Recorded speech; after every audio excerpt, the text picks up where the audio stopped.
Hola a todos, bienvenidos al curso de algoritmos y diagramas de flujo. Mi nombre es David y bienvenidos a este curso de compendio de clases. Entonces, el objetivo de este curso es aprender a desarrollar algoritmos mediante diagramas de flujo para la solución de problemas. Por lo tanto, la idea es que los algoritmos son una secuencia de pasos que tienen un conjunto finito que dan solución a un problema. ¿Qué problema puede ser? Pues prácticamente cualquier tipo de problema. Ahora, este curso va dirigido principalmente a principiantes de la programación, es decir, aquellas personas que tienen una cierta noción de cómo programar, quizás conocen algún lenguaje, ya sea Python, C++, o han escuchado y han visto alguna serie de programas. Sin embargo, aún así les cuesta trabajo poder desarrollar sus propios algoritmos que parten probablemente de la solución a ese problema. Es decir, los algoritmos y el diagrama de flujo son la parte medular de la programación y por lo tanto hay que dedicarles cierto tiempo. Para eso es este curso, para aquellas personas que son principiantes de la programación o que son personas que desean profundizar más en los conceptos básicos. También para personas que son autodidactas, que desean conocer un poco más acerca de algoritmos. Los algoritmos no solamente son para personas que saben del lenguaje de programación, sino también para personas que quieren aprender más. Y a su vez para estudiantes de quizás algunas carreras técnicas o licenciatura, primeros semestres, segundos semestres, que no tienen una noción de primera vista o de primera idea de la programación, son principiantes, desean aprender un poco más. El objetivo final de este curso es diseñar diagramas de flujo que te permiten a representar gráficamente la solución a los problemas, plantear un algoritmo para solucionar un problema y además diseñar y plantear soluciones a problemas que pueden ser muy particulares o muy generales. Primero, y antes de continuar con la parte de sintaxis de la programación, es necesario poder definir algunos conceptos básicos acerca de los algoritmos. El primero de ellos es simple.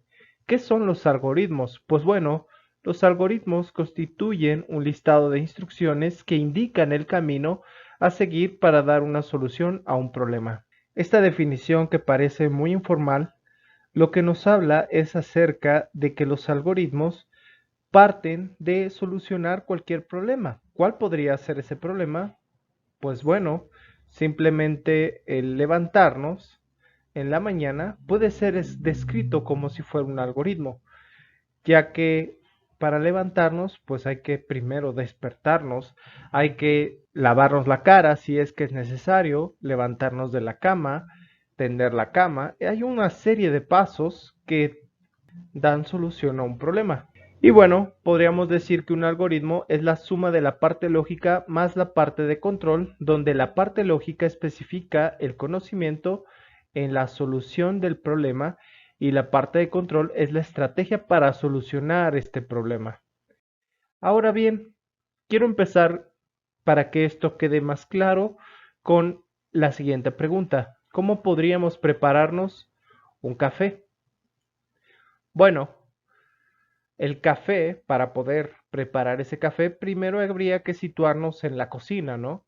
Y quizás dependiendo del tipo de método que utilices para extraer o preparar el café, pues vas a necesitar calentar agua, vas a necesitar, por ejemplo, ponerlo en un contenedor. A mí el café que más me gusta es el café o la técnica francesa. Por lo tanto, una vez que metemos el café que ya se encuentra molido, metemos el agua que ya está calentada, pues dejamos pasar quizás algunos 5 o 6 minutos y después damos hacia abajo en el émbolo para tener la separación o la extracción del café con el agua caliente, y una vez que ocurre eso podremos entonces vertir en la prensa francesa nuestro café y ahora tendremos un café bastante bueno, molido. Y lo que quiero que observen es la forma y el modo de pensamiento que tuve que llevar, la serie de pasos, la serie de secuencias que dan solución al problema de cómo preparar una taza de café. Ahora bien, existen diferentes métodos, todo depende también de la técnica que utilices para preparar el café y también depende, si, por ejemplo, si el café o la cafetera calienta el agua o no, o si por ejemplo tienes el café de grano molido o no. Entonces, dado ciertas condiciones, el conjunto de pasos también puede variar, pero la secuencia lógica parte de llegar a un objetivo final, que es prepararnos un buen café. Ahora, ¿cuáles son las características de los algoritmos?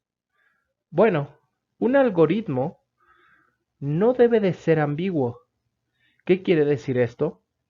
Quiere decir que un algoritmo debe de ser preciso en la forma en cómo damos solución a este problema. No puedo simplemente decir ambiguamente algo, como por ejemplo, bueno, preparas un café, el café llevará granos, llevará quizás agua y simplemente los mezclas y ya obtienes tu café. Eso es cierto, pero seguramente ese café no estará bien hecho, porque el café se tiene que calentar y quizás el café, dependiendo de la técnica que utilices, pues debe de estar bajo ciertas condiciones, es decir, primero tienes tu café en grano, después le metes el agua, después lo haces pasar por un émbolo. Eso ya es un algoritmo preciso porque es una secuencia que tiene conexión, que tiene una lógica y por lo tanto decir una serie de instrucciones ambiguas puede ser simplemente, bueno, el café tiene agua y tiene café, lo mezclas y ya está. Y así no se prepara un buen café. Por otro lado, los algoritmos deben de tener una secuencia inicial. ¿A qué se refiere esto? La secuencia inicial implica que para preparar el café debemos de empezar ciertamente por calentar el agua. Si no calentamos el agua, simplemente no podremos tener nuestro café. Por lo tanto, los algoritmos deben de partir de una serie inicial para dar solución a un problema. También los algoritmos nos dicen que cada paso deberá tener una secuencia sucesiva y única, es decir, que deben de indicar claramente el camino a seguir en la solución del problema. Por supuesto, dependiendo del tipo de técnica, vamos a tener también una secuencia diferente para preparar el café. Pero para preparar un café con la prensa francesa hay una serie de pasos que casi siempre se repiten. Y esta serie de pasos debe de tener un cierto orden. ¿Cuál es ese orden? Bueno, primero hay que calentar el agua, hay que tener café molido, el café no puede estar en grano, si el café está en grano seguramente lo tienes que triturar, poner en el émbolo, luego mezclar el agua, dejar pasar 5 minutos y una vez que ocurre eso, bajar el émbolo, presionar para después vertirlo en nuestra taza y disfrutar de un hermoso café.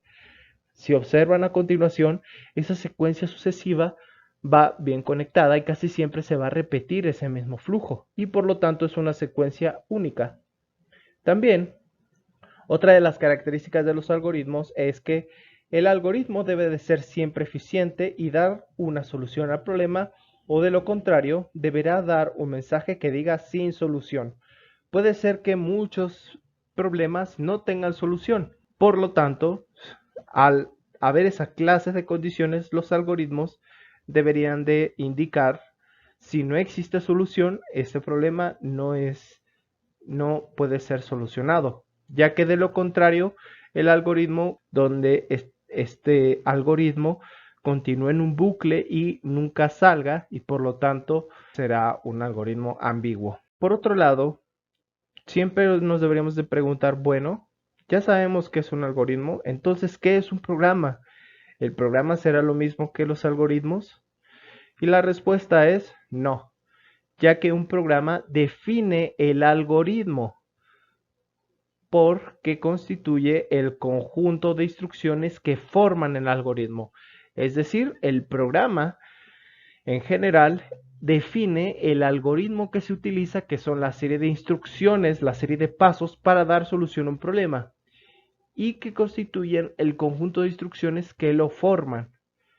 Otra pregunta debería de ser, ya que codificamos en un lenguaje de programación y que se dan a una computadora para solucionar un problema específico. Ahora bien, existen muchos lenguajes de programación. Cada lenguaje de programación está orientado a ciertas cosas, pero en particular nosotros nos centraremos en este curso en C++. Si este curso tiene mucha aceptación, quizás hagamos algún curso de Python, de Bash o de algún otro lenguaje de programación. Ahora bien, ¿qué son los diagramas de flujo? Bueno, los diagramas de flujo es la representación gráfica de dicha secuencia de instrucciones que conforma el algoritmo. En términos generales, los diagramas de flujo pueden tener la siguiente forma. Por ejemplo, deben de ser donde inicia un programa, posterior hay una acción y tenemos una flecha que nos indica la secuencia de esa acción, y también podemos tener diagramas donde deriven a una toma de decisiones. Por ejemplo, si se cumple esta acción, sigue esta secuencia. Si no se cumple esta acción, vete por esta secuencia. También podemos tener salida de información, por ejemplo, alguna salida que se imprima en pantalla o quizás alguna operación que se tenga que realizar. Una entrada de información que puede ser entrada de datos, que pueden ser, por ejemplo, vectores, matrices, cualquier otra cosa. Pueden existir subprogramas y pueden existir conectores. También, por ejemplo, podemos tener esta clase de diagramas donde nos indicarían en caso de, donde vamos a tener varias condiciones, y en caso de una cierta acción vamos a tener varias acciones o varios caminos disponibles, sea un dato de control. También existe dentro de los lenguajes de programación variables, que son todos los elementos que se utilizan para contener datos o distintos tipos de datos. Dentro de ellos podemos tener números, que pueden ser números enteros o números dobles o números flotantes. Podemos tener letras, que básicamente son las letras del abecedario que conocemos, A, B, C, D. Podemos tener cadena de caracteres, donde dentro de la cadena de caracteres podemos inclusive formar letras o palabras. Las palabras son una cadena de letras que son caracteres que conjugados forman una palabra. Y también podemos tener valores lógicos, etc. También existen las constantes. Las constantes son los elementos que contienen datos y el valor asignado de una constante es fijo y no se puede cambiar durante toda la operación de un programa. Por ejemplo, yo puedo asignar una cierta variable, que a sea igual a 3, o simplemente que la variable x sea igual a 4, o simplemente definirla. Yo puedo hacer que esta variable cambie, pero la constante nunca va a cambiar. La constante permanecerá sin cambiar durante todo el programa. También puedo tener expresiones donde las expresiones son combinaciones de constantes, variables de la operación, paréntesis o nombres de funciones especiales. Por ejemplo, en esta parte tenemos una expresión donde tenemos a más 3 por x más y dividido entre 3. Esta expresión va a adquirir un cierto valor que se determine tomando las variables o los valores de las variables y las constantes implicadas de la ejecución. Quiero que observen esta notación. Las variables pueden cambiar el valor asignado durante la ejecución del programa. Las constantes no. Las expresiones también pueden cambiar el valor durante la ejecución del programa. Las constantes no. Y podemos tener diferentes combinaciones expresadas en expresiones. Ahora bien, podemos tener también operadores aritméticos. Parece una palabra muy rebuscada, pero un operador aritmético son básicamente las operaciones básicas que hacen adquirir la operación aritmética. Por ejemplo, podemos tener la suma. La suma es un operador. Y podemos tener un ejemplo. Por ejemplo, x es igual a 2 más 3. El resultado es igual a 5. Si observamos, el operador suma actúa sobre ambos números para resolver y regresar un cierto valor. También podemos tener operación resta, el operador resta. Por ejemplo, x es igual a 2 menos 1. El resultado es igual a 1. Nuevamente, el operador resta actúa sobre ambos números para regresarnos un valor. Y a su vez también podemos tener el operador multiplicación, que en general se utiliza este símbolo para representar la multiplicación. Por lo tanto, si x es igual a 2 por 3, su resultado es igual a 6. El operador división se representa de la siguiente manera. Por ejemplo, x es igual a 6 dividido entre 2, su resultado es igual a 3. También debemos de tomar en cuenta el operador potencia, que se utiliza el siguiente símbolo, que nos representa la potenciación, y por lo tanto si escribimos x es igual a 3 potencia 2, eso significa elevar al cuadrado el 3, lo cual da como resultado 9. También podemos tener operadores muy interesantes, donde un ejemplo de ellos sería el operador mod, o que significa módulo. ¿Qué significa módulo? Básicamente el módulo es el residuo de una división. Es decir, si nosotros escribimos x es igual a 5 módulo de 2, lo que obtendríamos sería igual a 1. ¿Por qué? Porque ese sería el residuo. Y podríamos tener, por ejemplo, el operador div, que implica división entera. Básicamente, x es igual a 5 div de 2, esto nos daría como resultado el número 2. El operador mode nos devuelve el residuo de una división entera, mientras que el operador div permite realizar una división entre dos números enteros, y allí radica la diferencia con el operador división. También existe el operador o los operadores racionales. Estos operadores, al igual que en matemáticas, nos permiten evaluar relaciones de igualdad mayor, menor que.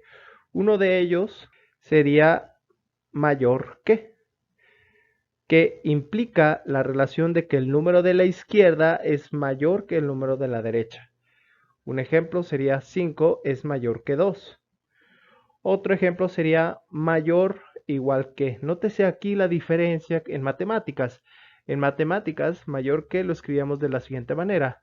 Sin embargo, en programación utilizamos la siguiente notación. Por ejemplo, 3 es mayor o igual que 1. Esto es cierto, pero también 3 es mayor o igual que 3. ¿Cuál es la diferencia entre mayor que o mayor igual? Pues bueno, el mayor que toma en cuenta el número y puede ser igual, mientras que en el mayor que si excluyes al número que estás tocando en ese intervalo. Es importante tomar esa relación, ya que muchas veces en programación nos sirven mucho estos operadores. En contraparte podemos tener el menor que, el menor igual que, por supuesto el igual y el distinto que. Por ejemplo, podemos utilizar ambas maneras. Cualquiera de o paréntesis igual, o si no, el mayor que y menor que, para poder establecer que dos operadores son distintos. Un ejemplo de cada uno de ellos podría ser, digamos, 1 es menor que 5, 4 es menor igual que 8, 3 es igual que 3 y 5 es distinto que 20. Y también dentro de la gama de operadores van a existir los operadores lógicos. Los operadores lógicos producen un resultado que se llama booleano, que es un tipo de dato, y sus operandos son también valores lógicos o asimilables entre ellos. Esto es importante, ya que muchos lenguajes de programación utilizan estos operadores lógicos. Y en general solamente existen dos valores posibles dentro de los booleanos, que la expresión sea cierta o true, muchas veces podemos escribirlo de esa manera en inglés, o falso, que sería false. Ahora bien, ¿qué tipo de operadores tenemos? Pues bueno, básicamente tenemos tres. Dos de ellos son binarios y el último es de negación. Por ejemplo, tenemos el operador AND, que significa y. ¿Qué significa esto? Si se cumple esta condición y si se cumple esta condición, entonces el resultado de todo es que sea verdadero. Pero, por ejemplo, si produce resultado verdadero, true, y uno es false, entonces todo el resultado será falso. Ahora, también existe el operador not. Cuando tenemos dos operadores, invierte el valor del operando. Es decir, si esto es falso, not o no, también esto es falso, entonces todo va a ser verdadero. Y también vamos a tener el operador OR, donde si produce con valor falso ambos operadores, en cualquier otro caso el resultado será verdadero. Es decir, si por ejemplo esto es verdadero o esto es falso, entonces todo es verdadero porque es diferente al AND. En el AND, si uno de ellos es falso, todo es falso, pero aquí puede ser que uno de ellos sea falso y todo lo que nos dé respuesta sea verdadero. ¿Cuál es la única forma de que esto sea falso? Bueno, que ambas partes de la sintaxis sean falsas. ¿Cuál sería el caso? Que esto sea falso y que esto también sea falso. Bueno, entonces el resultado va a ser falso. Se debe de leer de la siguiente manera para hacer los operadores. Otra de las partes importantes a la hora de programar es la entrada y la salida, que en general son entradas y salidas de datos. Los dispositivos de entrada y salida permiten que el usuario interactúe con la máquina por medio de los dispositivos de entrada del usuario, que en general son datos que procesa el sistema, y los dispositivos de salida son los resultados en un formato legible. Las instrucciones de entrada y de salida dan acceso a los programadores a las funciones básicas de estos dispositivos, permitiéndoles capturar datos de los dispositivos, es decir, tratarlos, operarlos, analizarlos e inclusive plotearlos para dar resultados a un cierto proceso. Que en general estas instrucciones se pueden definir como instrucciones de leer datos, es decir, capturarlos, analizarlos o almacenarlos en una variable, y nos permite que el ingreso de los datos al computador, el dato leído debe ser almacenado en estas variables en arreglos o en una cierta matriz, por ejemplo, que generalmente se puede entender como leer una variable. Por otro lado, existe escribir, que esta función o esta instrucción permite reportar resultados de un proceso y también se utiliza para enviar un mensaje al operario. La sintaxis se puede entender como lo siguiente: por ejemplo, escribir una variable que dentro de esa variable puede ser almacenada de un cierto dato que se ha leído. Puede ser, por ejemplo, leer un texto o escribir un texto que en general, que básicamente es una cadena de string, o puede ser escribir una expresión. Veamos algunos resultados. Por ejemplo, si yo quiero escribir resultado, y yo previamente había definido que el resultado era igual a una variable y esa variable se asignaba hacia prepárese para ingresar datos o prepárese para ingresar datos. Entonces, ¿qué es lo que va a ocurrir con esto? No se va a imprimir en pantalla lo que significa la variable resultado, sino más bien el programa va a entender lo siguiente: simplemente va a definir o a imprimir prepárese para ingresar datos. ¿Por qué? Porque antes, previamente, se había definido que resultado era una variable, no era una cadena de string. Por ejemplo, otra instrucción sería que se muestre al usuario el contenido de apóstrofes.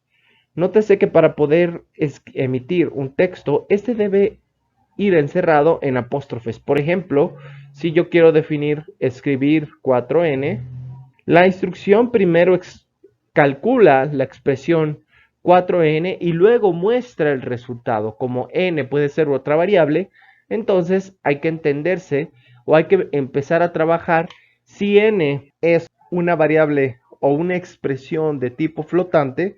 Al multiplicar 4 por n no obtendremos la expresión 4n, sino simplemente obtendríamos el resultado de esta expresión. Pero hay que tener cuidado porque si n es una variable y esa variable está definida por una cadena de string, entonces, y no hemos hecho una conversión, entonces probablemente obtengamos un error en el algoritmo. Para eso también para eso hay que definir tipos de datos escalares. Los tipos de datos escalares son los tipos de datos cuyos miembros están compuestos por un solo ítem o dato. Es decir, podemos definir que estos tipos de datos pueden ser, por ejemplo, enteros. Los enteros son básicamente los números enteros que conocemos, por ejemplo el 4, el 3, el 2, el 1. Son números que no tienen un punto decimal posterior. Pero también podemos tener, por ejemplo, números reales o flotantes, donde son números cuyas expresiones pueden ir posterior a un número decimal. Por ejemplo, 3.1416 puede ser un número real. Por ejemplo, 2.5, por ejemplo, 4.8, que serían datos de tipo real. Por ejemplo, podemos tener caracteres y también podemos tener booleanos. Y bueno, también podemos tener asignaciones. Una asignación consiste en darle un determinado valor a una variable. Por ejemplo, entiéndase esta expresión, a es igual a 5. ¿Qué quiere decir esto? De la manera similar podemos entonces también asignar variables o asignar valores de la siguiente manera como expresiones matemáticas. 4 más 3 por el producto de y, que puede ser una variable, elevado al cuadrado. Se entiende de esta manera que la expresión ha sido asignada el resultado total de esta expresión al valor de a. Léase, o a veces se puede utilizar el siguiente símbolo como una asignación en vez de esta expresión de acá. Es decir, la asignación de a es igual a 5 no es correcta de sí, sino tendría que entenderse como que el 5 se va a asignar a la variable a. Ahora, dentro de las declaraciones de variables, mediante la declaración de variables describimos las características de las mismas. La sintaxis, por ejemplo, se tienen que entender de la siguiente manera. Es decir, el nombre de la variable, que puede ser cualquier valor x, y, lo que quieras, va a ser asignada a un cierto tipo, donde entiéndase por tipo al tipo de dato de la variable, que puede ser, por ejemplo, un booleano, un carácter, un entero, un real. Tomando en cuenta todo lo demás, es importante definir entonces lo que definimos como un pseudocódigo. Diremos que un pseudocódigo es una notación mediante en ella podemos describir el algoritmo utilizando palabras o frases en el lenguaje natural sujetas a determinadas reglas. ¿Cuáles son estas reglas? Bueno, un pseudocódigo debe de contener instrucciones de entrada y de salida de datos, como previamente hemos estado definiendo. Tiene que tener unas instrucciones de proceso, es decir, cómo vamos a manipular, operar y trabajar estos datos, que básicamente son las instrucciones o la secuencia de pasos que dan soluciones al problema. Debe de contener secuencias de control o flujo de ejecución, ya que si estas no están compuestamente definidas, entonces el algoritmo o el pseudocódigo no es correcto. Debe de tener instrucciones fáciles y conceptos sencillos de seguir para tener un inicio y tener un fin. Y además debe de contener acciones compuestas para refinar posteriormente. Al entender mejor estos conceptos, veamos algunos ejemplos. A continuación vamos a empezar a diseñar algoritmos y correspondientemente su pseudocódigo y su diagrama de flujo para dar solución a diferentes problemas. Quédate aquí, a continuación veremos todos estos ejemplos. Muy bien, bienvenidos. Vamos a empezar con nuestro primer ejercicio acerca de pseudocódigo y diagramas de flujo. Para ello, el primer ejercicio nos dice de la siguiente manera: elabore un algoritmo y pseudocódigo para calcular e imprimir el área de un triángulo. Entonces, yo sé que el área de un triángulo, área es igual a la base por la altura dividido entre 2, ¿no? Donde B es la base, H es la altura de el triángulo rectángulo y se va a dividir entre 2. Ahora bien, ¿cómo puedo hacer y escribir o describir esto en un pseudocódigo? Para ello hay que empezar a definir todo esto en un lenguaje natural.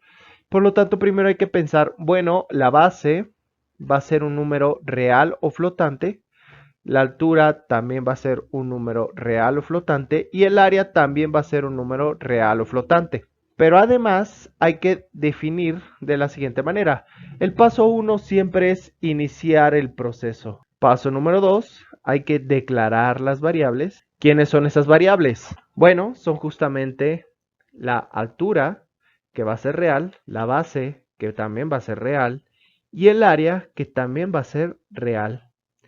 ¿Y qué más hay que definir? Bueno, también hay que definir que queremos leer la base. ¿Qué significa esto? Significa que la base o el número flotante que va a ser descrito como un flotante o real, podemos pedirlo en pantalla y por lo tanto hay que leer esa variable y también hay que leer la altura. Una vez que leamos base y altura posterior, podemos entonces calcular el área. El área va a ser igual a base por altura, que recordemos que necesitamos este símbolo para describirlo correctamente y lo vamos a dividir entre 2, o si lo quieren escribir de esta manera es lo mismo. Y por siguiente vamos a escribir en pantalla o imprimir el valor que se le ha asignado a la variable a. Y por último, siempre, como se ha inicializado el proceso, hay que terminar el proceso. Fantástico. Este sería el primer pseudocódigo, pero además hay que dar una pequeña explicación de ello. Es decir, en el paso número 1 se inicia el proceso. Todo programa o bloque de programa debe tener un indicativo de inicio, ya sea inicio de bloque o inicio de programa. Declaramos variables a usar. Nótese que las variables h y b son de tipo real. De eso se deduce que el resultado de una operación entre dos variables nos tiene que dar que a también sea real. No puede ocurrir que al operar b y h sean enteros y después lo transformemos a real o flotante. Para ello hay que hacer otra operación que más adelante utilizaremos. Y leemos la variable b, por ejemplo, digamos el valor introducido que sea 5, leemos la variable h que digamos que sea 7, calculamos la expresión b por h, 5 por 7 dividido entre 2, y lo que me daría como resultado 17.5. Al obtener 17.5, posterior imprimiríamos en pantalla el valor. El resultado de esta operación en este caso sería igual. Ahora, cuando un proceso o programa se inicia, debemos indicar su fin. Caso contrario, dicho proceso puede ejecutarse infinitamente, es decir, al ser traducido a un lenguaje de programación. Una vez elaborado el algoritmo, el problema a programar está prácticamente resuelto, ya que lo único que faltaría sería la codificación correspondiente en el lenguaje de programación que se esté utilizando. Técnicamente un algoritmo codificable en cualquier lenguaje de programación. Es decir, con estas ideas, entonces, el proceso para ya programar correspondería a simplemente escribirlo en la sintaxis del programa que ustedes estén desarrollando. ¿Cuál podría ser? Podría ser C++, Python, Python 2. La versión 2.3, Python 3.4, 3.8. Realmente existen como dos versiones de Python, aunque la versión 2 ya está obsoleta. Ahorita principalmente se utiliza la versión 3. Y bueno, cualquier otro lenguaje, ya sea Java, JavaScript, C, inclusive C, etcétera. Muy bien, con estas ideas vamos entonces a pasar a escribir o dibujar un diagrama de flujo. Muy bien, entonces hay que dibujar un inicio de proceso de la siguiente manera. Posterior hay que declarar las variables b y h. Recordemos que se utiliza este diagrama o la forma de este bloque para definir las variables que serían b y h, que son reales. A continuación asignaríamos la variable a, donde sería b por h dividido entre 2, y se asignaría de la siguiente manera, simplemente un rectángulo. Y a continuación escribiríamos el resultado asignado a la variable a de la siguiente manera. Y por último, cada ciclo debe tener un fin.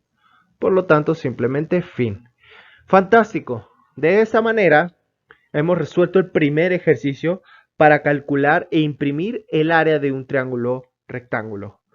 Continuemos con otros más adelante. Muy bien, en este ejercicio se nos dice, construye un pseudocódigo que dados los datos A, B, C y D, que representan números enteros, escriba los mismos en orden inverso. Para ello hay que tomar en cuenta lo siguiente. Se nos está pidiendo declarar variables, que esas variables van a ser enteros, que son justamente A, B, C y D, y al ingresar estos datos, se van a tener que imprimir o escribir en pantalla esos mismos datos de manera invertida. Por lo tanto, hay que notar que para este ejercicio solamente es una simple lectura y escritura de datos. La declaración de los datos lo hemos hecho anteriormente en una sola línea debido a que todas las variables son del mismo tipo. Entonces vamos a hacer este ejemplo. Para ello hay que escribirlo en un pseudocódigo. Como siempre, lo primero que hay que hacer es iniciar un proceso. Posterior hay que declarar variables. Esas variables son números enteros que son A, B, C, D, que son enteros. Se van a almacenar o leer esas mismas variables en A, B, C y D. Y posterior hay que escribir, pero ahora el orden será invertido. Es decir, en vez de escribir el término A, vamos a imprimir primero D, posterior C, después B y por último la variable asignada en A. Una vez que hemos escrito en pantalla, como observamos, el orden está invertido, terminamos por último el proceso. Terminar proceso. Nótese que el proceso o en la parte 3 y 4 usamos una línea para leer y escribir el contenido de las variables respectivamente. Ahora, a continuación, vamos a escribir el diagrama de flujo. A continuación, para escribir el diagrama de flujo hay que iniciar el proceso, por lo tanto, un inicio. A continuación, asignamos las variables que son enteros A, B, C y D y se escribirá de la siguiente manera en un diagrama de flujo. Continuamos con la impresión en términos contrarios de C, B y A de la siguiente manera. Y por último, damos fin al proceso. Fantástico. Continuemos con el siguiente código. Para este ejercicio se nos dice lo siguiente. Hay que construir un pseudocódigo que, dados los datos enteros A y B, escriba el resultado de la siguiente expresión. Vamos a tomar A más B, lo vamos a elevar al cuadrado y lo vamos a dividir entre 3. Por lo tanto, primero lo que tenemos que hacer es, hay que declarar evidentemente las variables. El número A, B son enteros y hay que ingresar estos mismos valores. Por lo tanto, vamos a escribirlo en pseudocódigo directamente. Primero hay que iniciar el proceso. Posterior hay que declarar las variables donde A y B son enteros. Y vamos a escribir otra variable más que va a ser R. R va a ser un número real, que va a ser justamente el resultado de la siguiente operación. A continuación explicaré por qué esto es necesario, ya que claramente al obtener un divisor, el resultado, si queremos que sea correcto, se tiene que asignar como que R va a ser real, porque si no, simplemente el resultado va a ser un número entero, y representar eso como un número entero no va a ser suficiente para esta operación. Y posterior, vamos a tener que leer el valor de A de B. Vamos a calcular R, donde R va a ser la operación A más B elevado al cuadrado, dividido entre 3. Hay que escribir R y por último hay que terminar el proceso. Fantástico, esto sería todo el pseudocódigo. Ahora a continuación hagamos el diagrama de flujo. Para el diagrama de flujo hay que iniciar proceso, por lo tanto inicio. Vamos a asignar las variables A y B. Vamos a tener otro para escribir R o la operación de R que va a ser escrita de la siguiente manera.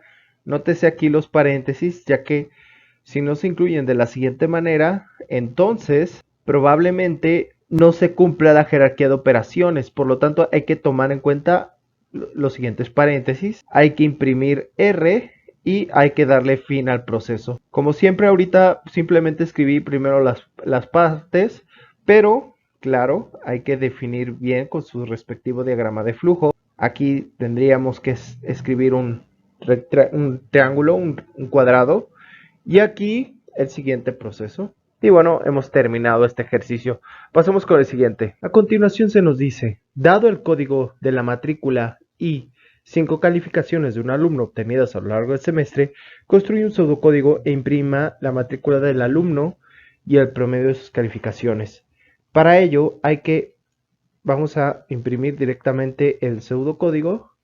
Por lo tanto, primero hay que iniciar el proceso. Segundo, hay que declarar las variables. ¿Cuáles son esas variables? Bueno, vamos a tener una variable llamado CO, que CO va a ser un entero largo. Y también vamos a tener C1, C2, C3, C4, C5 ya que estos son las 5 calificaciones obtenidas por el alumno y vamos a tener que leer la matrícula, las variables C1, C2, C3, C4 y C5 y posterior hay que calcular el promedio o llamado CO, donde CO va a ser igual a la suma de C1 más C2 más C3 más C4 más C5, que son justamente las calificaciones, y los vamos a dividir entre 5, ya que CO es el promedio. Y por último hay que imprimir en pantalla la matrícula, el promedio y el último hay que terminar el proceso. A continuación vamos a escribir el diagrama de flujo para este programa. Lo primero que hay que hacer, hay que escribir un inicio. Vamos a declarar las variables llamadas C1, C2, C3, C4 y C5, que van a estar escritas de esta manera. Aquí vamos a tener un inicio. Posterior vamos a tener un cuadrado donde vamos a calcular el CO, que sería el promedio, C1 más C2 más C3 más C4 más C5 dividido entre 5. Posterior vamos a imprimir justamente CO. Y por último vamos a darle fin al proceso. De esta manera quedaría resuelto este ejemplo. Para el siguiente se nos dice: escriba un pseudocódigo que permita calcular e imprimir el cuadrado y el cubo de un número entero positivo llamado num, donde num va a ser la variable. Por lo tanto hay que escribir el pseudocódigo. Hay que nuevamente iniciar el proceso donde vamos a declarar variables. ¿Cuáles son esas variables? Bueno, num, que es una variable, va a ser de tipo entero, pero también vamos a tener el cuadrado que voy a llamar QA y también voy a tener QB, que van a ser reales. ¿Por qué esta discrepancia entre uno y otro? Porque recordemos que si el número num es muy grande, generalmente conviene más trabajarlos en reales. Posterior hay que leer num, calcular CUA, donde CUA va a ser igual a num elevado al cuadrado. Hay que calcular CV, donde CV simplemente es num elevado al cubo. Y por último hay que escribir quién va a ser la asignación final de CUA y CV. Y por último vamos a continuación escribir su diagrama de flujo. Por lo tanto, para poder escribir esto en un diagrama de flujo hay que iniciar. Vamos a seleccionar una línea llamada asignación o lectura de num. Posterior vamos a escribir CUA va a ser igual a num elevado al cuadrado. CV va a ser igual a num elevado al cubo. Vamos a imprimir CUA y CV. Y por último vamos a darle fin al proceso. Por lo tanto, queda claro que el inicio y el fin tienen que escribirse de esta manera. Num, como es una asignación o lectura, tiene que escribirse de esta manera.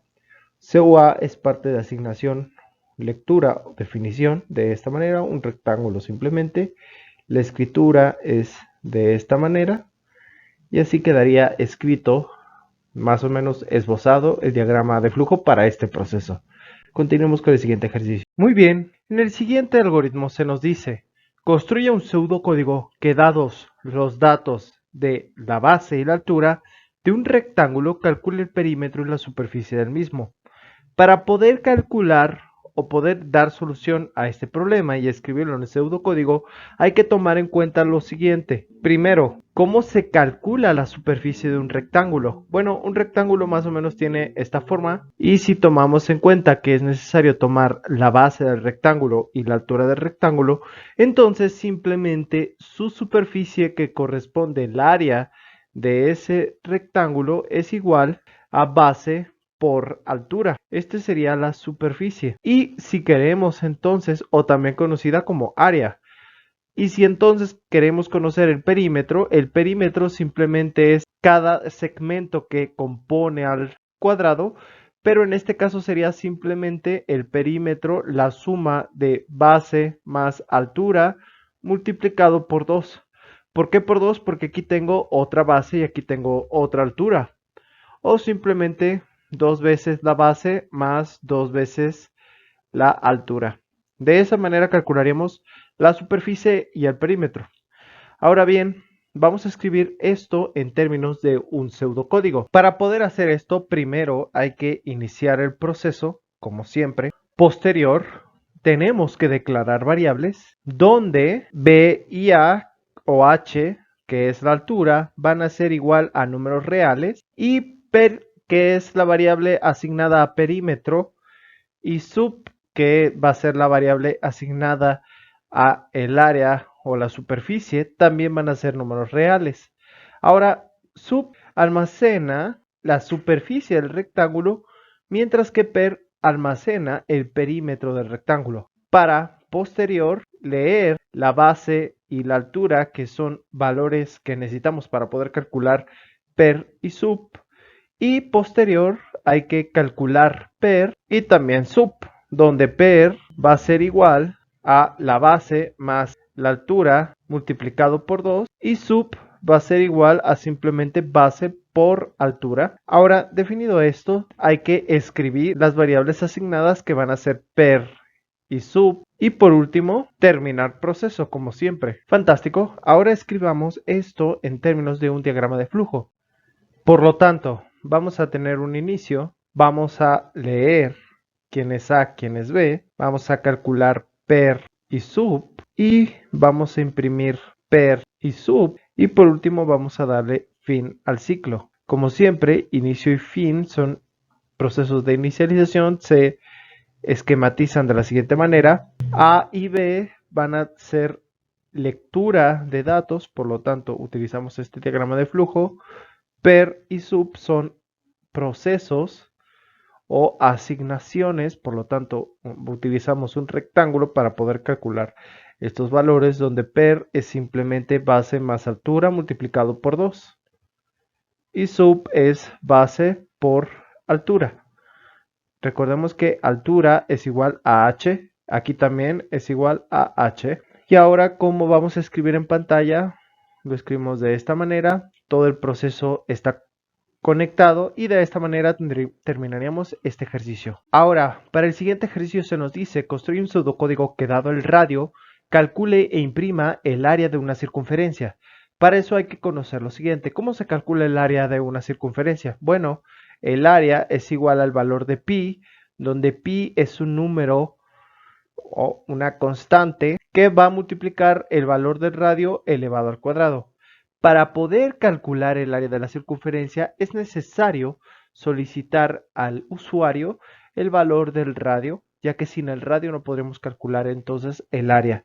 Ahora, escribiéndolo en términos de un pseudocódigo, lo que tendríamos que hacer sería lo siguiente. Primero, como siempre, hay que iniciar el proceso, hay que declarar variables donde el valor de R, que es el radio, es un número real, y el área también es un número real o flotante. 3. Hay que declarar ciertas constantes. ¿Cuáles son esas constantes? Justamente el valor de pi, donde pi también es un número real, y para fines prácticos hay que redondearlo a un cierto valor. Es cierto que muchas calculadoras tienen muchos números decimales. De hecho, el valor de pi debe de ser un número infinito después del punto decimal. Sin embargo, las computadoras no pueden operar eso. Por lo tanto, de una cierta manera, el valor de pi tiene que ser declarado de una manera truncada.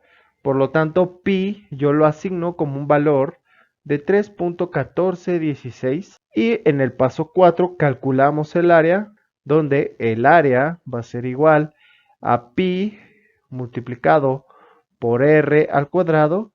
5, vamos a escribir el valor asignado al valor de área, y por último, del paso 6, vamos a dar fin al proceso. Ahora, escribiendo esto en términos de un diagrama de flujo, quedaría de la siguiente manera. Como siempre, hay que tener un inicio de proceso, hay que solicitar al usuario el valor de R, por lo tanto, R se escribiría de esta manera, inicio de esta manera. A continuación, hay que asignar el valor de pi, donde pi es 3.1416. Posterior, hay que calcular el área, donde área es igual al valor de pi, donde pi es una constante, por r elevado al cuadrado. Se asignaría de esta manera o con este símbolo. Y por último hay que escribir en pantalla A y hay que darle fin al proceso. Y de esta manera resolveríamos este ejercicio. Ahora, en el siguiente ejercicio se nos dice lo siguiente. En una casa de cambio se necesitan construir un programa que, dado como dato una cantidad expresada en dólares, este se convierta a pesos mexicanos. Para ello hay que primero asignar una tasa de cambio. La tasa de cambio del dólar, sabemos muy bien que un dólar es aproximadamente 22 pesos mexicanos, o bien conocidos como los devaluados. Y por lo tanto, con esta relación, entonces lo que tenemos que hacer es primero declarar la cantidad o una variable cantidad, donde esa variable cantidad que se solicita al usuario se multiplicará por esta relación de dólar por peso. Simplemente es una regla de 3, una multiplicación a cierta cantidad de dólares se multiplicará por 22, que es la relación que utilizaremos. Claro, la relación es variable, muchas veces esto fluctúa con respecto al tiempo, pero para fines prácticos no nos meteremos a eso aún. Por lo tanto, si queremos expresarlo en un diagrama de flujo, primero tendríamos que hacer un inicio, solicitar al usuario una cierta cantidad o la variable cant, posterior cant, que es la variable cantidad, se va a multiplicar por cant multiplicado por la relación de 22 pesos mexicanos. Ahora, aquí tendríamos que asignar o comentar lo siguiente.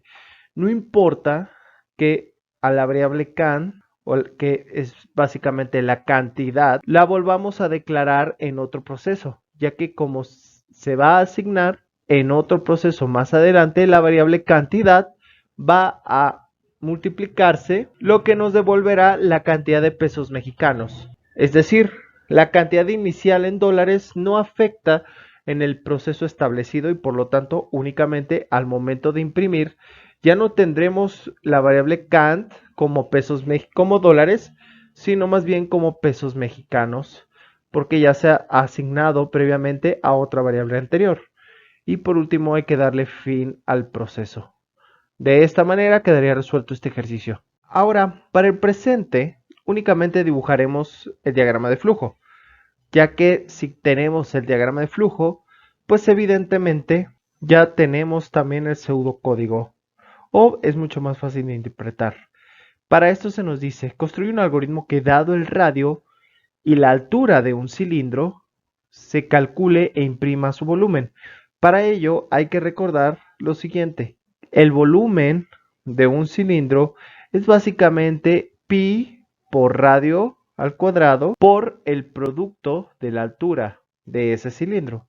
Y el área del cilindro es igual a 2 por pi, que es una constante, 3.1416 multiplicado por el radio, multiplicado por la altura. Conociendo las siguientes relaciones, entonces podemos definir que hay que declarar ciertas variables. ¿Qué variables? Bueno, hay que declarar el radio que se le va a solicitar al usuario. Quizás también podemos solicitar la altura del cilindro. Pi es una constante, el volumen, el área y básicamente todos los números van a ser, o todas las variables van a ser reales. Por lo tanto, vamos a iniciar el proceso, vamos a definir o solicitar radio, que va a ser una variable que se nos puede dar al usuario. Vamos a solicitar también la altura, que voy a asignarlo como alto, simplemente es h, la altura del cilindro. Posterior, asignamos el valor de pi, que es igual a 3.1416. Hay que calcular el área.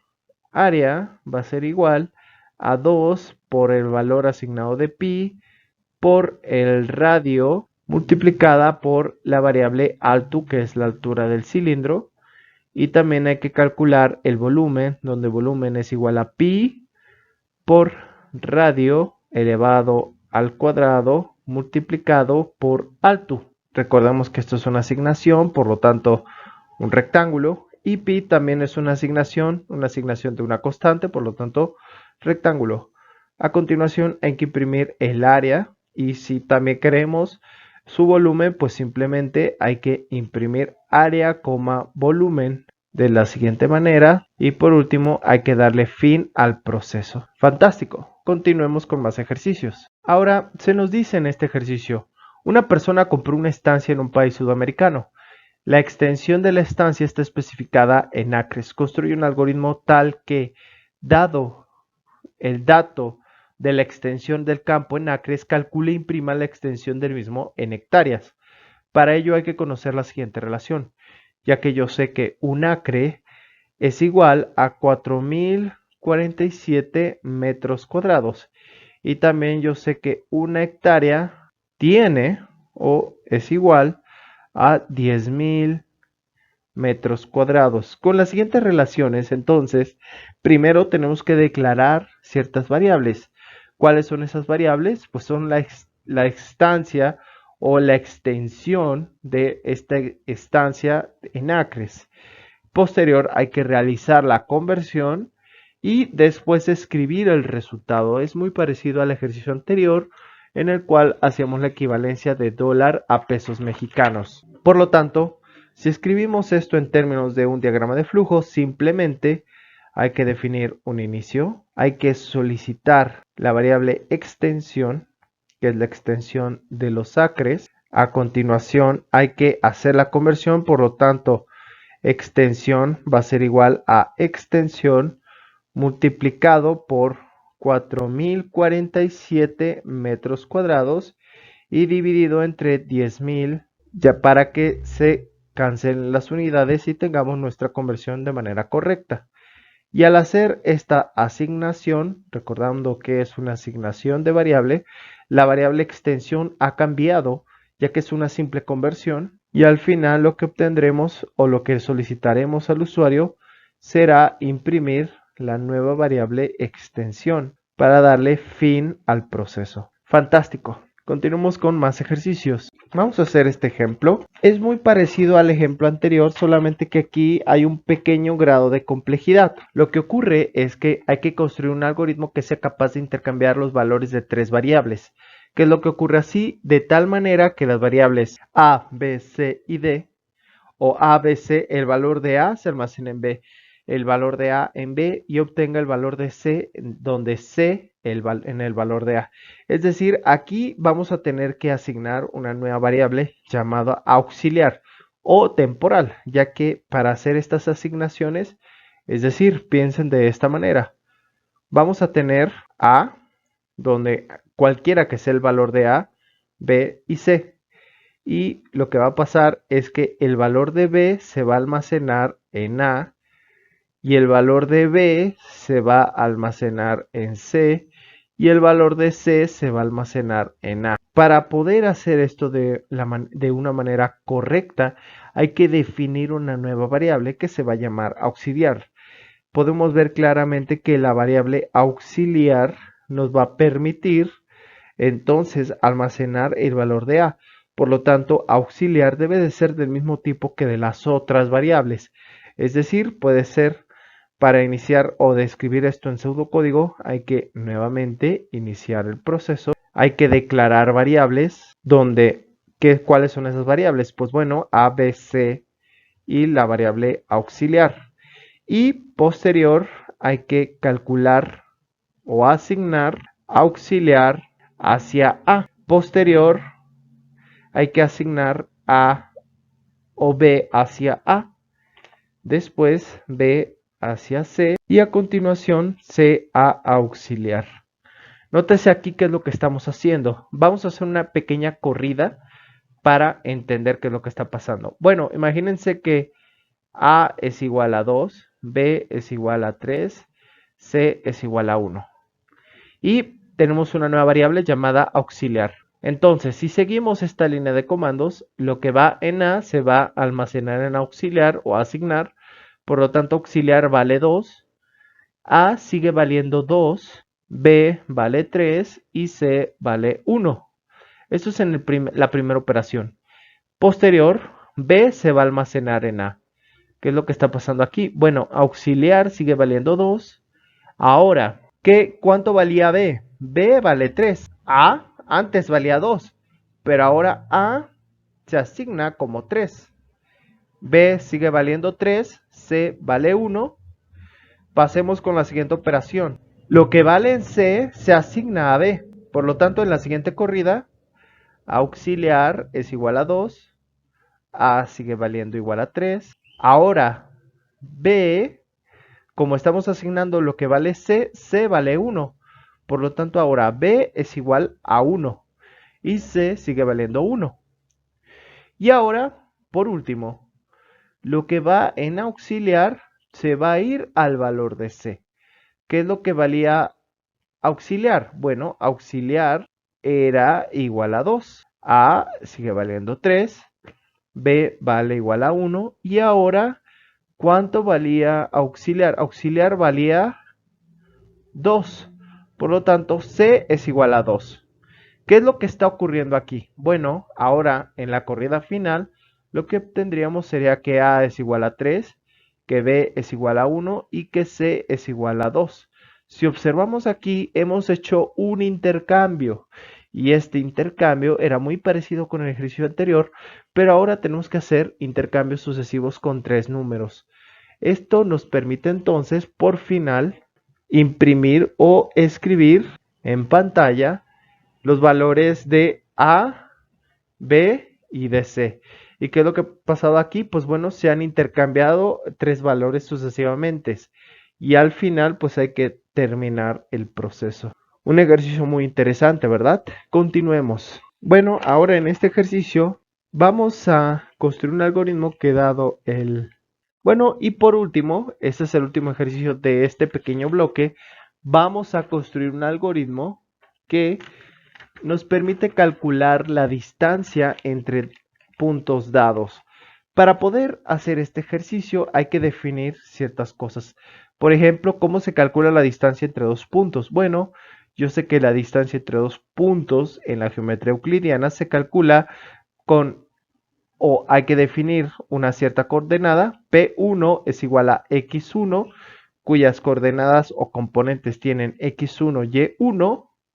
Esto es un punto en el espacio y P2, sea cualquiera de estos puntos, tenemos x2, aquí perdón, es y1, x2, y2. Ahora, su distancia va a ser igual a la diferencia entre x1 menos x2 elevado al cuadrado más y1 menos y2 elevado al cuadrado. De esta manera podemos calcular entonces su distancia. A continuación, vamos a tener que declarar variables, leer esas coordenadas y realizar el cálculo de la distancia. Para ello, simplemente vamos a dibujar o definir su diagrama de flujo. Entonces, tenemos que tener evidentemente un inicio. Hay que calcular o declarar o solicitar al usuario x1, y1, x2, y2, que van a ser de tipo real, aunque también pueden ser enteros. Posterior hay que, bueno, de hecho no tiene que ser forzosamente números o tiene que ser de tipo flotante, ya que al calcular la distancia, como tenemos una raíz cuadrada, si lo calculamos de tipo entero, obtendremos un resultado incorrecto. Por lo tanto, distancia va a ser igual a simplemente x1 menos x2 elevado al cuadrado más y1 menos y2 elevado al cuadrado. Y ahora todo eso se va a elevar al 0.5.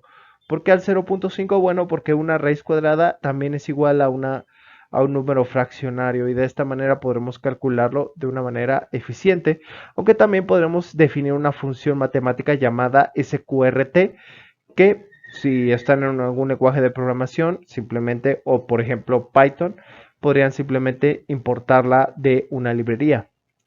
Por último, o penúltimo, hay que imprimir el valor asignado a D y hay que darle fin al proceso. Bueno, de esta manera terminamos nuestro primer conjunto de ejercicios de las bases para asignación, operación, escritura y lectura de diagramas de flujo y pseudocódigo. Más adelante empezaremos a adentrarnos a las estructuras lógicas y selectivas para poder generar algoritmos y pseudocódigos mucho más complejos. Quédate aquí, sigue viendo estos ejercicios. Entonces, estructuras lógicas selectivas se encuentran en la solución algorítmica de casi todo tipo de problemas y la utilizamos cuando en el desarrollo de la solución de un problema debemos de tomar una decisión. Para poner un ejemplo, supongamos lo siguiente. Digamos que yo tengo que x sea mayor o igual que 5. Si observamos a continuación, para todos los valores que no se encuentren dentro de este rango, pues debe de existir una alternativa. ¿Y cuál sería? Bueno, que x sea menor o igual que 5. Si observamos en ambas condiciones, tenemos una decisión a tomar.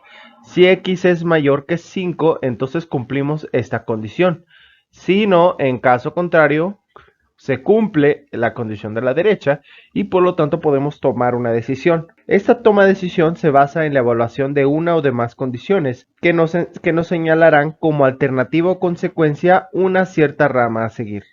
Aquí podemos observar que las estructuras lógicas selectivas nos abren una rama de posibilidades, ya que se pueden seguir diferentes caminos dentro del algoritmo. Hay situaciones en la toma de decisiones, se realiza una cascada, es decir, se toma una decisión, se marca la rama correspondiente a seguir, se vuelve a tomar otra decisión y así sucesivamente.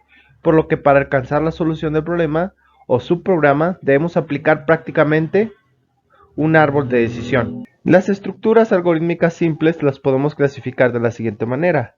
Si se cumple esto, entonces haz esta acción. Si se cumple esto, entonces haz esta acción. O si no, haz esta otra. Cabe señalar que cuando la estructura selectiva la aplicamos en cascada, podemos entonces utilizar una combinación de estructuras señaladas anteriormente en la clasificación. Ahora, para ver la primera estructura, sí, entonces, la estructura permite que el flujo siga por un camino específico. Por ejemplo, aquí vamos a tener el siguiente diagrama o esquematización. Si tenemos una condición y la condición es verdadera, entonces vete por el camino de la izquierda, de la derecha. Si no, haz entonces otra opción. Un camino específico se cumple cuando una condición o un conjunto de condiciones, al evaluar la condición, el resultado es verdadero. Es decir, podemos tener dos resultados en esta clase, que son booleanos, verdadero o falso. Y si se ejecuta cierta operación, luego se continúa con la secuencia normal del programa. Básicamente la sintaxis es, si se cumple la condición, entonces hacer operación. Por ejemplo, puede ser imprimir en pantalla, sumar, restar o hacer una cierta operación o cierta condición. Fin, si la condición se ha hecho. Esta es una de las condiciones más sencillas. Si la condición es falsa, por ejemplo, que todo esto sea falso, quiere decir que no va a hacer la operación y por lo tanto va a salir del programa. La condición es una expresión lógica y operación puede ser una operación simple o un grupo de operaciones. Si la condición es falsa, no se hace prácticamente nada. Con esta información vamos a hacer los siguientes ejemplos. Se nos dice, construye un algoritmo pseudocódigo que dado el dato, la calificación de un alumno en un examen, escriba si es en caso aprobado de que la calificación fuese mayor que 6. Por lo tanto, vamos a pensar primero qué tenemos que hacer. Una solución de propuesta. Bueno, hay que leer la nota o la calificación, evaluar esta nota y comprobar si es mayor que 6. Si es mayor que 6, entonces imprimimos que el valor es aprobado. Si no, entonces se cierra el ciclo. Nótese aquí que necesitaríamos otra condición que más adelante vamos a ver, que se llama si no, entonces el alumno está reprobado. Pero de momento solucionaremos este problema de la siguiente manera. Ahora, ¿cómo sería el algoritmo? Bueno, el algoritmo sería simplemente iniciar el proceso, declarar variables, donde vamos a declarar la nota, la variable nota, y esta nota va a ser un número entero. Puede ser real dependiendo del tipo de problema. Vamos a leer la nota y vamos a evaluar. Si la nota es mayor que 6, entonces vamos a hacer una suboperación. Podemos pensar 4.1, escribir aprobado. Y en el paso 5 vamos a darle fin al programa. Y 6 vamos a terminar el proceso. Ahora, ¿cómo sería en un diagrama de flujo? Bueno, en el diagrama de flujo simplemente aquí escribiríamos inicio. Tendríamos que leer la nota. Si nota es mayor que 6, entonces esto sería falso. Si es falso, sería directamente... Voy a escribirlo mejor acá para que me dé suficiente espacio. Tenemos inicio. Hay que leer la variable nota. Tenemos que evaluar la condición si la variable nota es mayor que 6. Si se cumple esta condición, entonces esto sería verdadero y aquí sería falso. Y por lo tanto, aquí tendremos que imprimir en pantalla que el alumno está aprobado y le damos fin al proceso. Y acá, si esto es falso, se va por esta rama y directamente se va hasta fin de proceso. Vamos a hacer una corrida. Supongamos que estamos evaluando el programa y que la nota de la calificación supongamos que fue 7. Bueno, si fue 7, se leyó en esta parte. 7 es mayor que 6. Esto es verdadero. Por lo tanto, va a ir a verdadero. Por lo tanto, se va a imprimir en pantalla que el alumno ha sido aprobado. Y por último, se va a dar fin. Ahora sí, supongamos que vamos a hacer o vamos a evaluar que la nota es igual a 5. Si la nota es igual a 5, entramos en la corrida, se lee. Nota es mayor que 6, no, por lo tanto es falso, simplemente se va a dar fin al programa. Muy bien, fantástico. Ahora vamos a hacer otro ejemplo más. Supongamos que se nos dice, construye un algoritmo o un pseudocódigo que dado como el dato el sueldo de un trabajador, aplica un aumento del 18%. Si su sueldo es inferior a 20,000, imprima en este caso el sueldo del trabajador.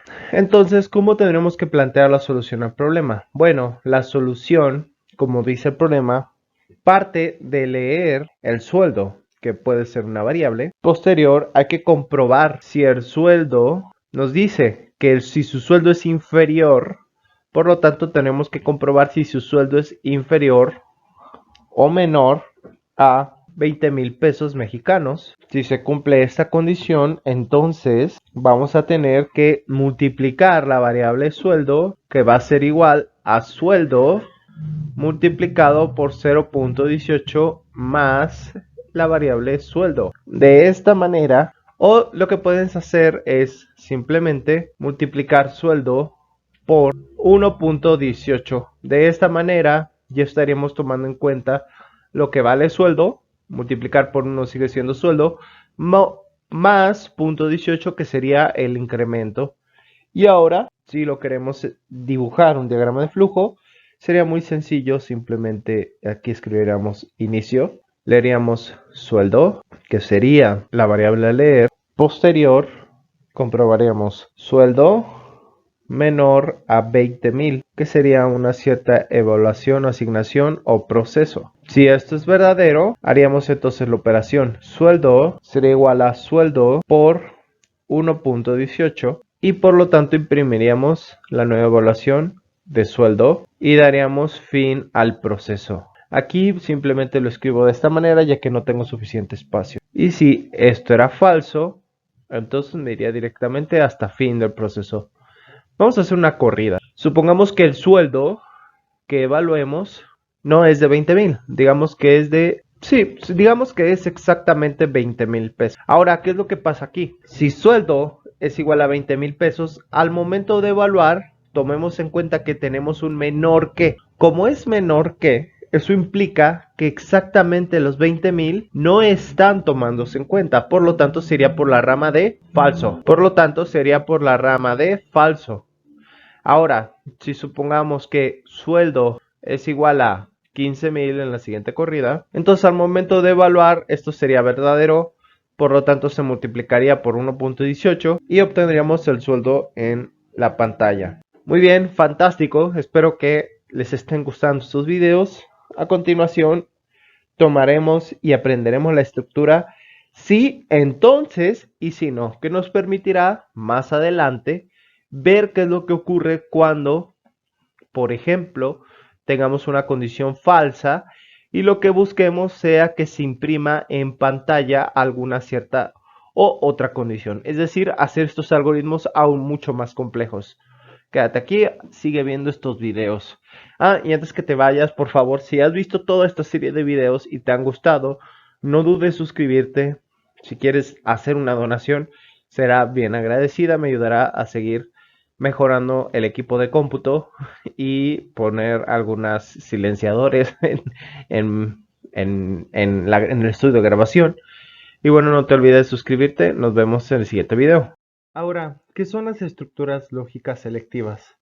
Bueno, el día de hoy vamos a ver si, entonces, si no, una alternativa doble. Como se puede ver en la selección simple es limitada, aunque muchas veces necesaria. Por otro lado, la alternativa doble nos permite tomar decisiones en ambos sentidos, es decir, cuando la sentencia de comparación sea verdadero o falso. En otras palabras, cuando la respuesta en comparación sea verdadera, se ejecutará una de las acciones y cuando no, otra acción. Asimismo, si la respuesta es falsa, se ejecutará la acción diferente. Veamos un pseudocódigo, cómo expresaríamos de esta manera. Bueno, por ejemplo, si condición se cumple o es verdadera, entonces hacer cierta acción. Si no, aquí está la diferencia, si no, se hace otra acción diferente y se finaliza la condicional. Ahora, vamos a poner un ejemplo. Supongamos que tengo X o que la condición que quiero establecer es que X sea mayor que 5. Si no, caso contrario, ¿cuál puede ser? Por ejemplo, que X sea menor o igual que 5. Cualquier otro conjunto de valores. Ahora, vamos a hacer una corrida. Supongamos que X es 6. Si X es igual a 6, entonces se cumplirá esa condición. ¿Qué acción podríamos hacer? Pues, por ejemplo, imprimir en pantalla. El número es mayor que 6.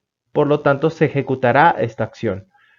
Ahora, ¿cómo ejecutaríamos? Si observamos, una vez que se ha ejecutado esta acción, se va hasta el fin sí, no pasa por el si no, ya que si no, no se ha cumplido. Ahora hagamos otra corrida, por ejemplo, x sea igual a 5. Como x es igual a 5, no se cumple la condición si no, sí, se va hasta si no, y cuando se cumple esta opción, porque x puede ser mayor o igual que 5.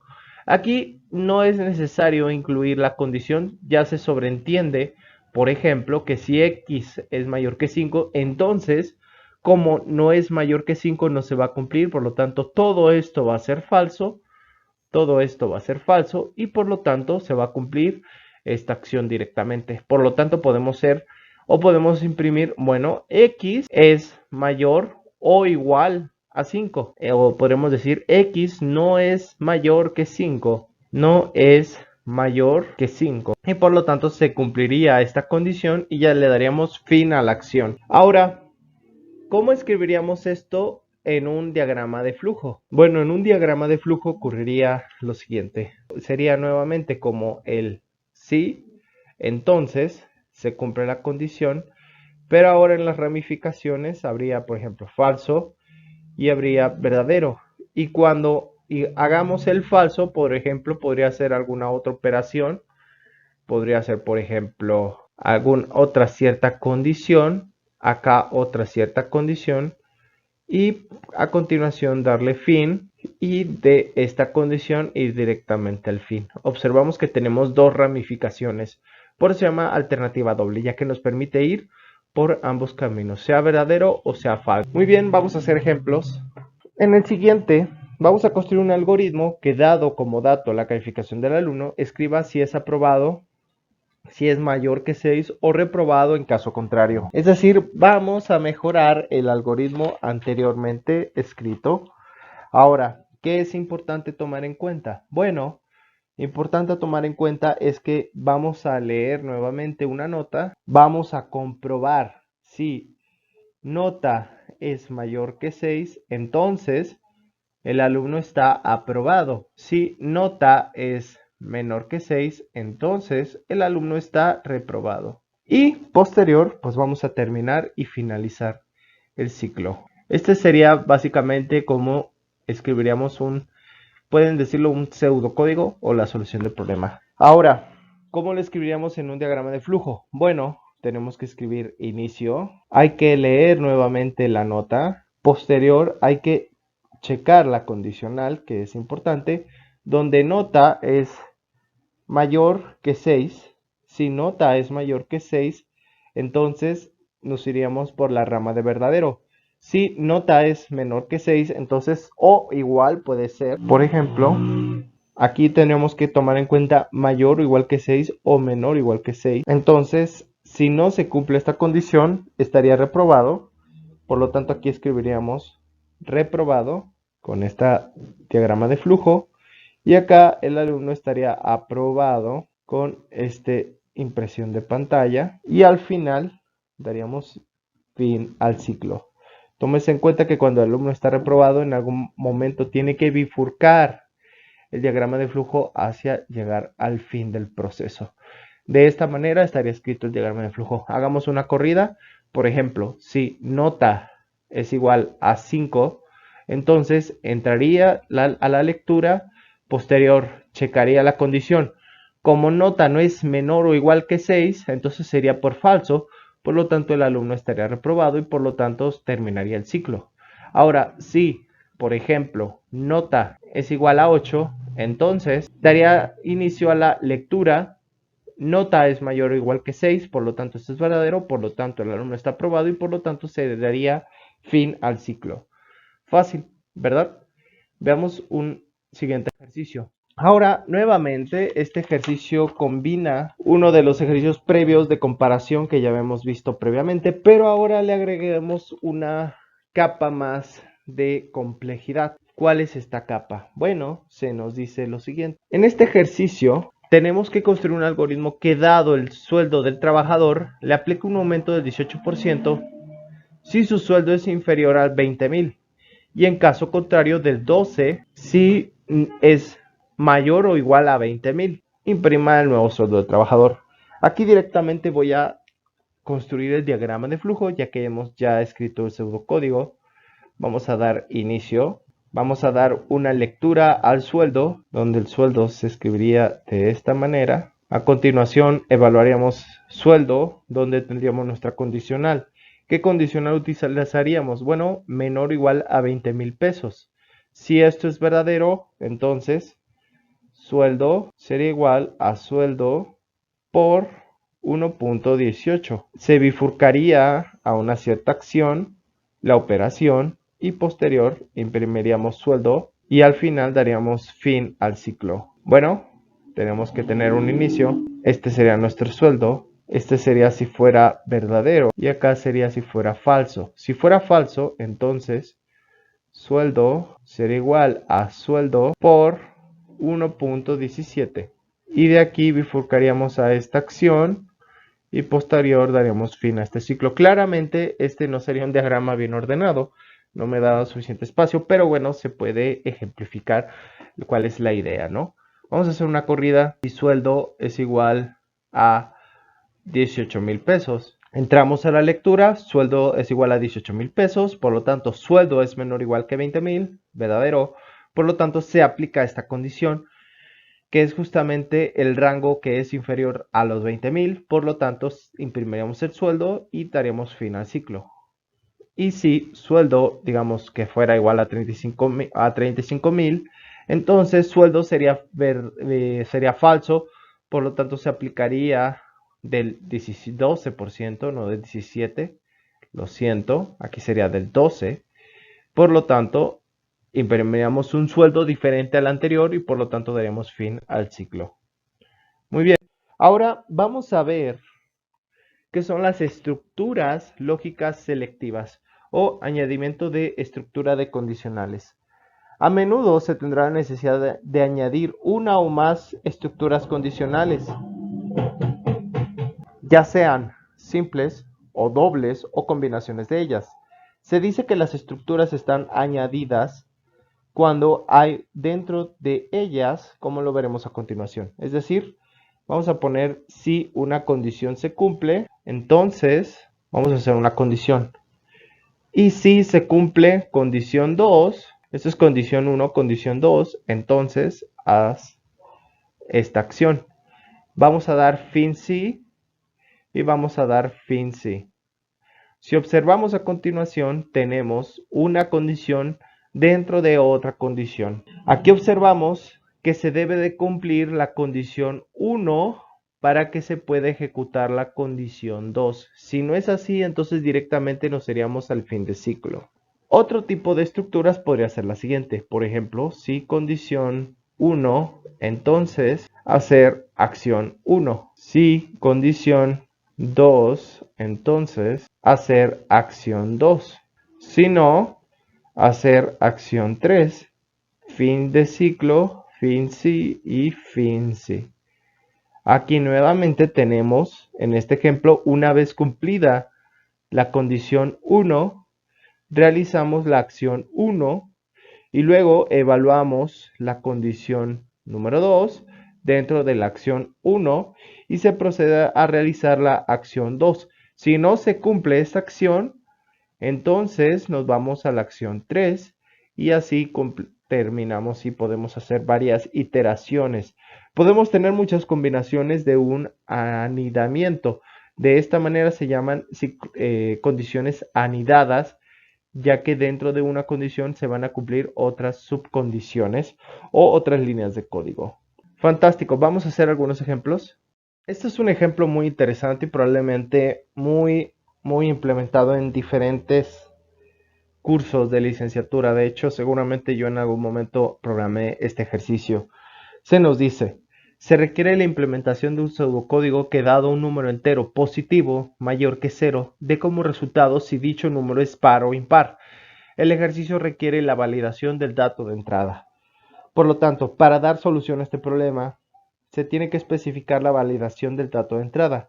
Eso quiere decir que si un número ingresado no es mayor que 0, se dará a la ejecución del programa o se reportará como número no válido, ya que no podemos, el 0 no sabemos si es, no puede ser evaluado. Por lo tanto, esta condición tiene que excluirse. Por lo tanto, ¿cómo daremos solución a este problema? Bueno, hay que leer el dato, hay que validar si el dato es par. Si es par, hay que imprimir en pantalla y decir este número es par. Y si es impar, pues bueno, hay que hacer otra acción. Imprimir que el número es impar. Y bueno, si el número no es válido, entonces simplemente no válido. Podemos observar claramente que aquí tenemos que hacer uso de las estructuras lógicas anidadas. Ahora, ¿cómo escribiríamos un pseudocódigo más detallado? Bueno, primero habría que dar inicio al proceso. Hay que declarar variables. ¿Qué variables vamos a declarar? Bueno, hay que saber que el dato tiene que ser entero, ya que no sabemos si el dato no podemos evaluarlo si el dato es flotante o real. Hay que leer el dato, hay que comprobar si el dato es mayor que 0. De esta manera podemos entonces tener nuestra primera condicionante.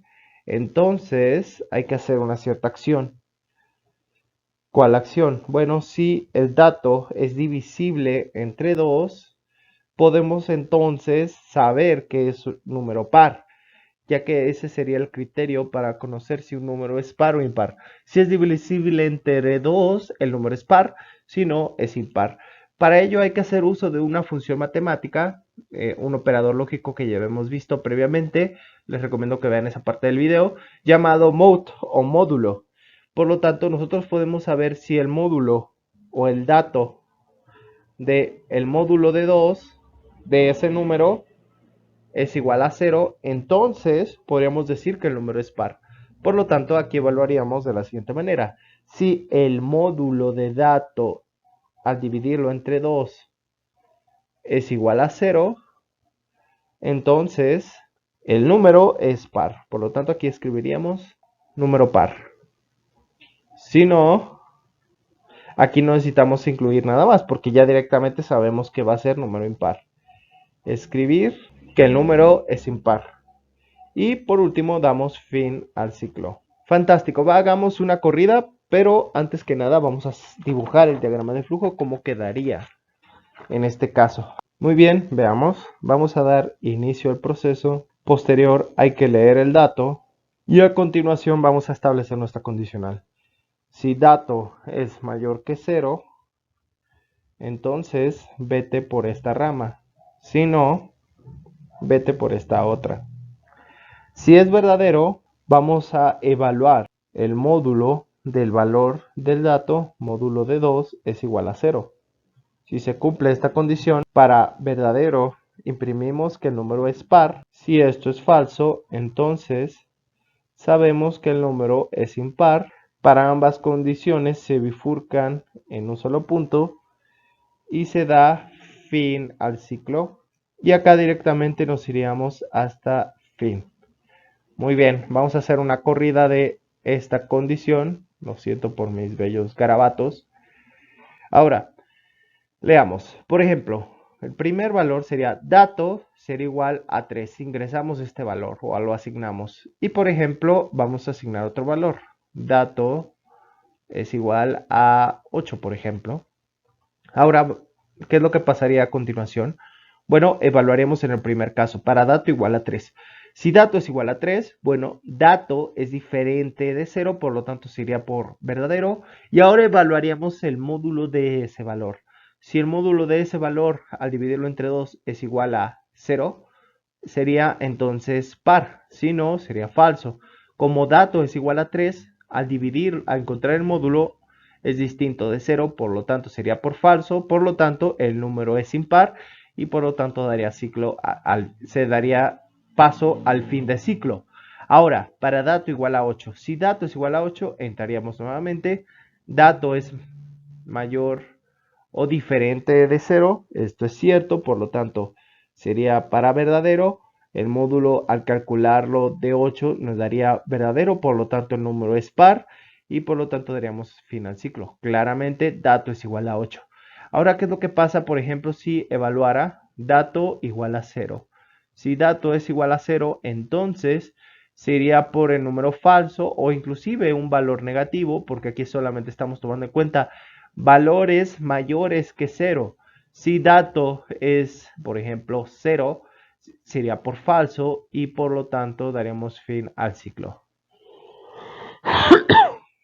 Fantástico. Ahora, dentro de las estructuras, también necesitamos muchas veces ir más allá de simplemente estructuras, sí o sí no. Y existe una más interesante que se llaman estructuras de selección múltiple. Estas estructuras permiten que el flujo de programa se bifurque por varias ramas o varias condiciones para no tener muchas ramificaciones. De esta manera, este punto de control toma la decisión de la función al valor que tome el selector. Así, si el selector toma el valor 1, se ejecutará la acción 1, si toma el valor 2, se ejecutará la acción 2 o 3 hasta n condiciones. Es decir, ¿cómo diríamos esto? Bueno, en caso de selector, podríamos tener caso valor 1, hacer acción 1. En caso valor 2, hacer acción 2 y así sucesivamente hasta n acciones. Caso valor n, hacer acción n y en otro caso sería hacer acción n más 1 y se daría fin al ciclo, donde podríamos escribirlo de manera de diagrama de flujo de esta manera, donde tendríamos a continuación un selector y dentro de este selector tendríamos a continuación ciertos valores, por ejemplo caso 1, caso 2 y caso 3.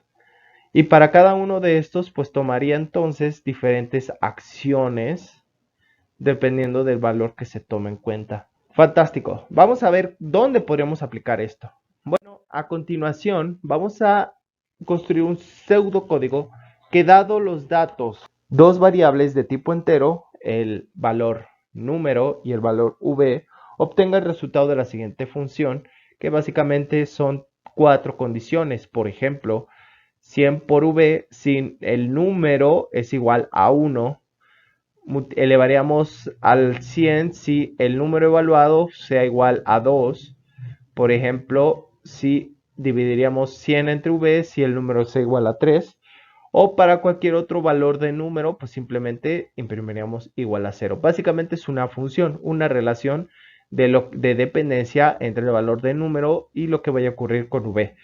¿Qué es lo que va a pasar aquí? Bueno, básicamente este algoritmo tendríamos que declarar quién es num, quién es v, y dado cierta condición, entonces aplicar un selector. Vamos a hacer directamente el diagrama de flujo.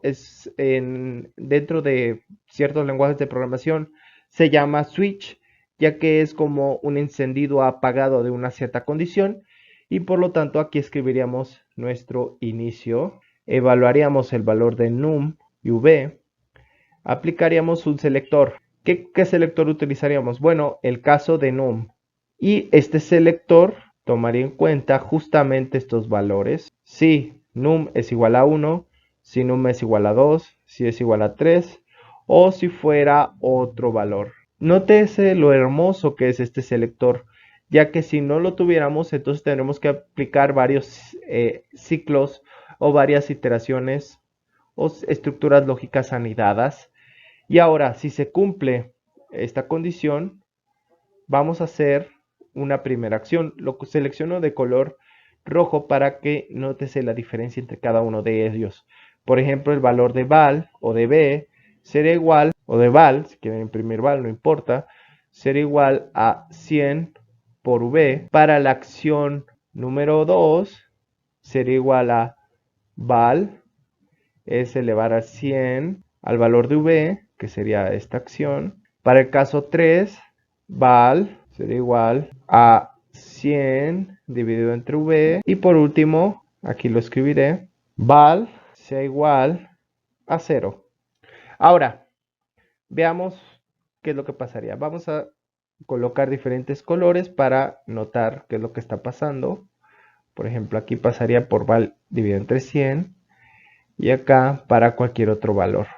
Y todos los valores se bifurcarían para dar final o evaluar el valor de val y posterior dar fin al ciclo. Ahora, supongamos val es igual a 1. Ingreso o me piden el valor de 1, por lo tanto evalúo num, evalúo v, y como no depende de v, simplemente depende de num, me piden dos números, yo tecleé 3 y yo tecleé, por ejemplo, 1 para el valor de v. Num es igual a 3 y v es igual a 1. Al asignar de esta manera, se evalúa num y v y observamos el caso. ¿Qué caso tenemos? Bueno, obtenemos el caso donde num es igual a 3. Por lo tanto, nos iríamos por el switch de 3 y lo que tenemos que calcular es 100 entre 1. 100 entre 1 sigue siendo igual a 100. Por lo tanto, se evalúa val y obtenemos el resultado donde val es igual a 100. Ahora, supongamos que tenemos otro caso. Digamos 2 y 2 también para num y para val, para v. ¿Qué es lo que ocurre en este caso? Bueno, num es igual a 2, por lo tanto nos iremos por este caso y por lo tanto tenemos que elevar 100 elevado al cuadrado. 100 elevado al cuadrado es igual a 1000, por lo tanto imprimimos el valor de val, que sería igual a 1000. Y así sucesivamente, así podremos tener caso 1 y otro cualquier caso diferente, nos iremos por esta rama. Vamos a hacer un ejercicio más con un switch. Ahora a continuación se nos da la siguiente tabla. Construye un algoritmo pseudocódigo que, dado como datos la categoría y el sueldo de un trabajador, calcule el aumento correspondiente teniendo en cuenta la siguiente tabla e imprima la categoría y su nuevo sueldo. Como observamos a continuación, tenemos diferentes categorías y diferentes sueldos. Si un trabajador cae en una categoría, entonces se realiza una acción. En caso contrario, se realiza otra acción. Vamos directamente a construir el diagrama de flujo. Entonces vamos a dar un inicio. Hay que definir una categoría que es la categoría de trabajador y un cierto sueldo. Dependiendo de la categoría se aplicará una cierta condición. Una vez que tenemos esto, hay que aplicar nuestro switch. Por lo tanto, la categoría, dependiendo de qué tipo de categoría caiga, se aplicará acción 1, que es la categoría 1, acción 2, acción 3, acción 4. Y ahora vamos a tener bifurcaciones. Si se aplica esta condición, entonces sueldo va a ser igual a multiplicar sueldo por 1.15, que sería el sueldo para la categoría 1. Para la categoría 2 sería igual a sueldo, va a ser igual a sueldo por 1.09. Para la tercera sería igual a sueldo por 1.07. Y por último, para la última categoría, sería igual a sueldo por 1.06. Y ahora tendríamos esta categoría y esta categoría de acá. Y todos se bifurcarían hacia una acción. No olviden poner las flechas, ya que las flechas son indicativos de hacia dónde va el diagrama de flujo. Y por último evaluaríamos o imprimiríamos el valor de sueldo y el valor de la categoría que fue asignado a este trabajador. Y al final daríamos fin al ciclo. De esta manera tendremos nuestro diagrama de flujo. Ahora, por último, para este tipo de estructura lógica, dados los datos ABC que representan números enteros diferentes, construye un pseudocódigo que al escribir estos números en forma descendente. Es decir, hay que indicar qué número es mayor o menor que. Para ello, vamos a directamente escribir el diagrama de flujo. Bueno, tenemos inicio. Vamos a tener que evaluar quién es A, B, C. Posterior, hay que definir nuestra primera condición. Por ejemplo, si A es mayor que B, hay que comparar primero este par. Si esto es verdadero, te vas a ir por una acción, si no, te vas a ir por esta rama. A continuación hay que evaluar B es mayor que C. Si se cumple esta acción, vete por acá. Si no, vete por acá. Falso, verdadero. Posterior hay que comparar A con C. Nótese aquí cómo estoy evaluando por pares porque es necesario. Si esto es falso, vete por acá. Si esto es verdadero, vete por acá. Y por último, hay que irnos por esta rama. Entonces, para esta rama vamos a tener que comparar. Ya sabemos que A es mayor que B. Por lo tanto, ¿qué nos falta? Bueno, hay que comparar A con C. Si esto es falso, vete por acá. Si esto es verdadero, vete por acá. Y ya sabemos que A es mayor que B, A es mayor que C. Por lo tanto, falta comparar qué pasa si B es mayor que C. Si B es mayor que C, bueno, vete por acá si esto es falso y vete por acá si esto es verdadero. Y ahora ya tenemos todas las comparaciones por pares. Vamos a tener que imprimir qué es lo que pasa en su subsecuente orden. Bueno, si A es mayor que B y B es mayor que C, ya sabemos el orden. A es mayor que C y que B, ¿vale? Ahora, si A es mayor que B y B es menor que C, entonces hay que comparar A con C. Si A es mayor que C y A es mayor que B, entonces sabemos el orden B, C y A y vamos a imprimirlo de esa manera. Es una impresión de pantalla este diagrama de flujo. Si no, sabemos el orden B con A con C. Y acá tendríamos que escribir A con C con B. Y acá tendríamos A con C con B. Y acá tendríamos A con B con C. Y todas las acciones se tendrían que bifurcar hacia una sola, hacia dar fin al ciclo. De esta manera quedaría nuestro diagrama de flujo. Bastante interesante. Vamos a hacer una corrida. Por ejemplo, A, B, C y D. 5, 3, 2. Vamos a hacer otra corrida. 3, 1, 8. Vamos a hacer otra corrida. 1, 2 y 5. Creo que con esto es suficiente. Veamos hacia dónde termina dentro de este diagrama de flujo y cuál es su corrida. Empecemos con el primero. 5, 3 y 2. Bueno, A es igual a 5. A es mayor que B. Sí, por lo tanto, te irías por esta rama. Verdadero. Compararíamos A es mayor que C. 5 es mayor que 2, la respuesta es sí, por lo tanto hay que comparar B con C. 3 es mayor que 2, sí, por lo tanto ya sabemos el orden. El orden de forma descendente sería 5, 3 y 2, no pasa nada, así se escribiría. Veamos el siguiente orden, o el siguiente tupla de números, 3, 1 y 8. Bueno, A es mayor que B, sí, por lo tanto te irías por esta rama. A es mayor que C, no. Por lo tanto, esto es falso. Ya directamente sabemos el orden.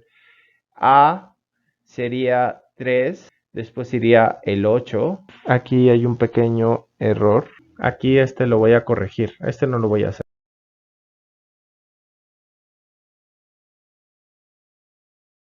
Nuevamente, si este video ha sido de su agrado, no olvide suscribirse, darle like, comentar y nos vemos en la siguiente entrega. Hasta pronto.